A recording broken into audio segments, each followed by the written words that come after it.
Before we get into the video, if you're looking for top quality sample packs, preset packs and templates for your music production, they're entirely royalty free. You can use them in your own productions and learn from them. If you're interested, check out the link in the description and enjoy the video. So I'd just like to apologise before I go into the video. For the first 20 minutes of recording, I didn't turn on my input device to FL Studio SEO, so you couldn't hear any audio I was recording. So I've just done a quick 6-minute catch up of what I've done, just show an example of what it was like. I can't really upload this because it isn't really watchable or listenable because there is no sound. So if I change my M-Audio, M-Track, SEO drive here, and for example, I was talking throughout the video and then when I wanted to showcase something, I would play it. I can hear it, but you can't. That was the issue that was happening for the first 20 minutes when I realized. So I had to stop recording. I would change it back to FL SEO, this one here. And then I just went and catched everything back up to speed of what I've done. So now you'll be able to hear the audio. So that's what's happening at the beginning of the video. So if you realize I've made changes like from drums and I've bounced out the effects and their leads and you've missed it, you haven't missed it. It's because I made a mistake. But I do give a quick 5-minute catch up to show what I've done. So you haven't really missed out on anything.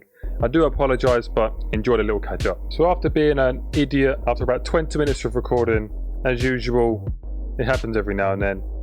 I've forgot to change my input device to FL SEO. I'm currently using my interface to record.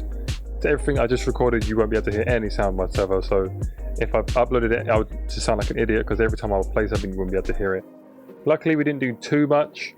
I'll just run through again and play through everything we've done and added just to bring everyone up to speed. Luckily, we didn't make any changes or huge changes. We just started working on the drums and we bounced out the synths. So yeah, I'm just going to go through what I've done, the changes I've made, just to bring everyone up to speed, and then we can carry on. I do apologise for this. It happens every now and then. I just forget to change it because for whatever reason I'm working on my own music, I'm using my interface, and then I just forget to change it. So yeah, let's just go through what I've done. So the major change I've done is obviously I've bounced the synths out into WAV to save CPU, and I've just linked them back to the original mixer tracks. And the reason there's no processing on these is because I bounced them out with whatever I processed them with. So for example, on lead 1 I had a sound goodizer and an EQ. I bounced out the lead, so there's no reason to have an EQ and a sound goodizer again because it already has that processor on it. So I've done that for all 6 or so leads. Yeah, 6 leads here. And then what I've done is I've added a camel crusher on the British Clean preset. I've added an EQ to remove the low end, take some of the hissy high end out. Then I've added a Fruity Blood overdrive. This gives the leads more body. It does take away some high ends. Watch Ollie James's tutorials. He's very, very good. He teaches a lot about lead processing. This is who I've got this off. Fruity Blood overdrive if you're using FL Studio. It does take away some high end, like I said, but it gives your leads more body, so you just have to supplement that with another EQ like I did afterwards. This boosted the high end. Then obviously I've kept the original Pro Q3. I've added a reverb and I've kept the kickstart. So I'll quickly go through each lead again. Obviously, like I said, I've pitched them all up to G. And the reason I've done this is because it just gave me that natural feeling of a W&W New Year sounding track. So that's why I pitched it up to G. So we're going to go through each lead quickly.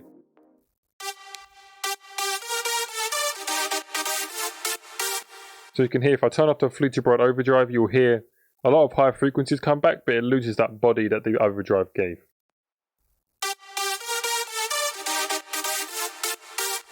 So that's why it's on there, but like I said, the EQ here supplements that, will boost the high end again, and then we're all good. Like I said, it's pitched in G. Go for each lead again.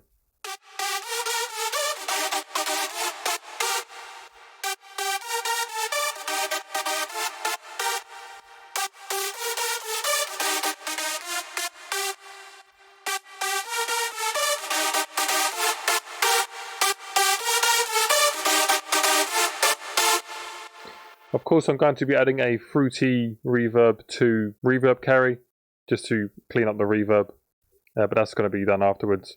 So other than that, that's mainly what I've done. Like I said, it wasn't incredibly in-depth, so you're not really missing out on much. Like I said, I just bounced them out into WAV to save the CPU, because obviously I still have the leads here. They haven't gone anywhere, they're all still here.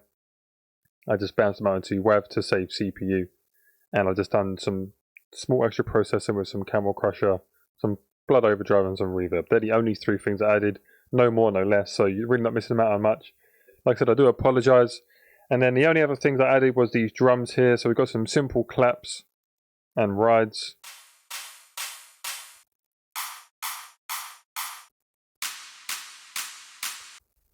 And like I said before, the reason I've got the Cashmere ones here is because it adds that reverb and ambience to the claps if I was to play it with and without.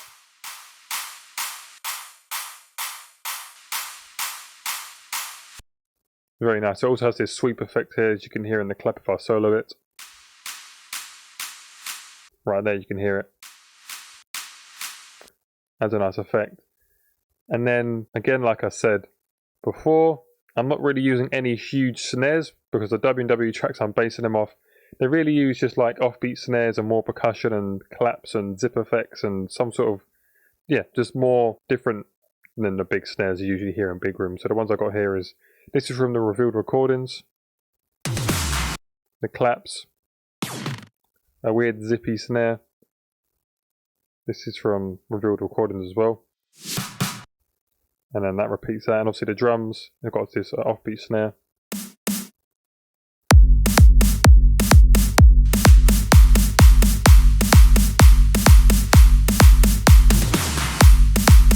Yeah, so it's sounding nice. That's pretty much all I've done so far, just to bring everyone back up to speed.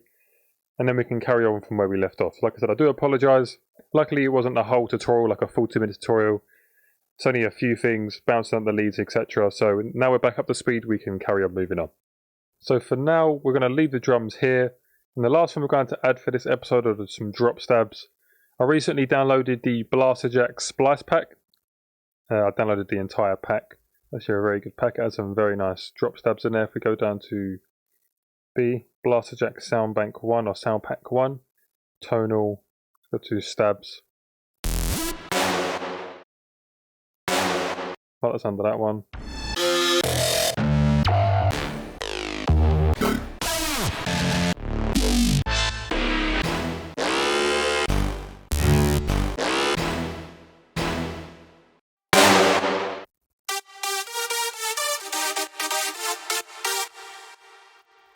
Nice. If we add the stab in now, we're going to put in below the sim. It's going to be loud, so I've got to turn this down.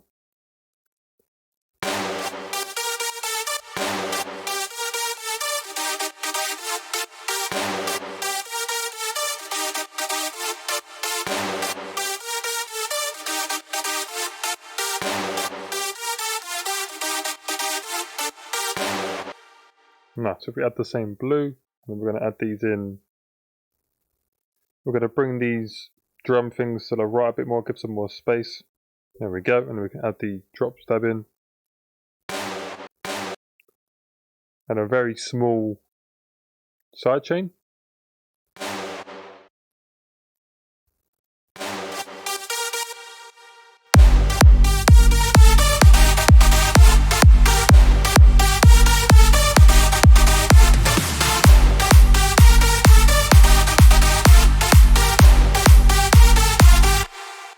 And this other stab here, I think we won't use this one, we'll get rid of this one. So what I've decided to do for the chord fill is quite similar to what I've done for my sabres from start to finish. I found in a pack of mine, under a splice pack here, I have a thing called a chord fill here. I'm not sure where I got it from. It seems to be cut out of a song, just because what you can hear right here, the beginning part right here, this little section, if I play it. Regardless of what it is, it sounds nice, and it seems like it's going to fit in the track perfectly if we stretch it like this, like that. Obviously, if we reset the pitch, I think it sounds like it's in like A minor or A sharp minor. So if we pitch it down 2, yeah, so now it's in G. And obviously, if you can hear, if I play this, it is the exact same as this.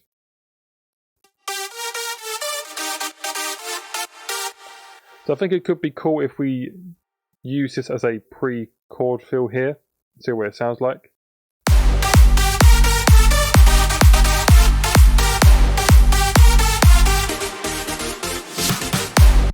See what I mean? Sounds really, really nice. So I think I'm going to go ahead and use this.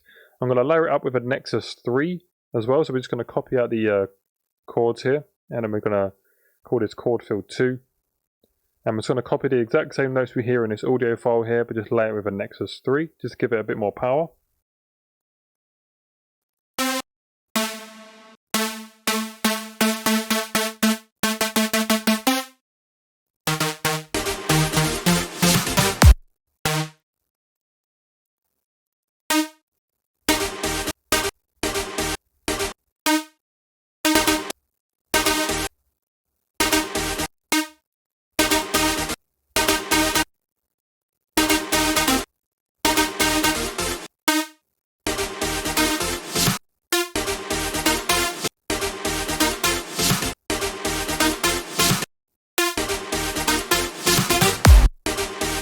So we have the basic bass notes here.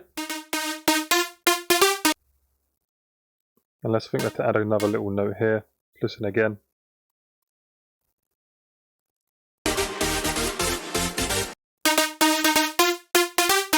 Yeah, so now we've just got to build up the chord. So this should be G. And then this one will go down to F. This one will go to G sharp. And then this will go to A sharp. No, this one will go to A. Apologies. Yeah, there we go. So now what we've got to do now is just drag this one here, copy these notes, and bring them down an octave. So copy them. There we go. Now if we just make this A like that, and let's add them both into the mixer right here. The next one's going to be loud. Let's see what they both sound like together. And then unmute this one.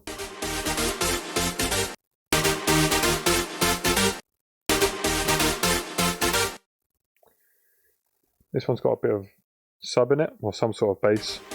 Just dip it down a little bit.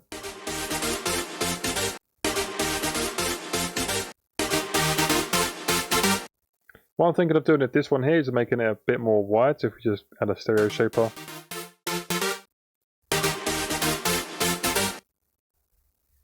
Perfect. Now let's see what the transition's like between the drop synths. Again, unmute it, keep forgetting to do that.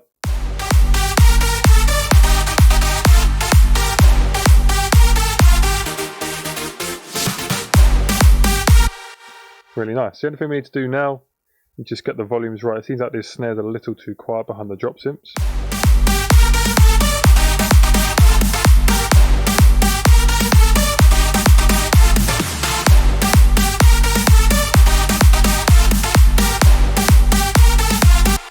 Now what I'm going to do here is do similar to what I've done here, but use the drop synths to create some sort of counter melody, and then use this layer here, since we can't use this one because it's printed in audio. And we're going to create some sort of another nice chord fill, but to help with a transition into the break. But I think we're going to leave it there for this episode. It does seem very, very short, but that's because I recorded for 20 minutes and forgot to change my audio, so I was recording no sound at all. So I have been recording for about 30 minutes plus, but for the video to be this short is because I've done a quick 5-minute catch up. In reality, I was recording for 20 minutes prior to that, so I do apologise for that. But I hope you enjoyed the video. If you did, smash the like button. Helps the channel grow, makes me happy. I do really apologise for this. I've got a new video coming Friday, it's a good one. It's another how to make a drop like. And that is pretty much it. So I hope you enjoyed the video. Have a wonderful day. Stay safe during these tough times. And I'll speak to you all very, very soon.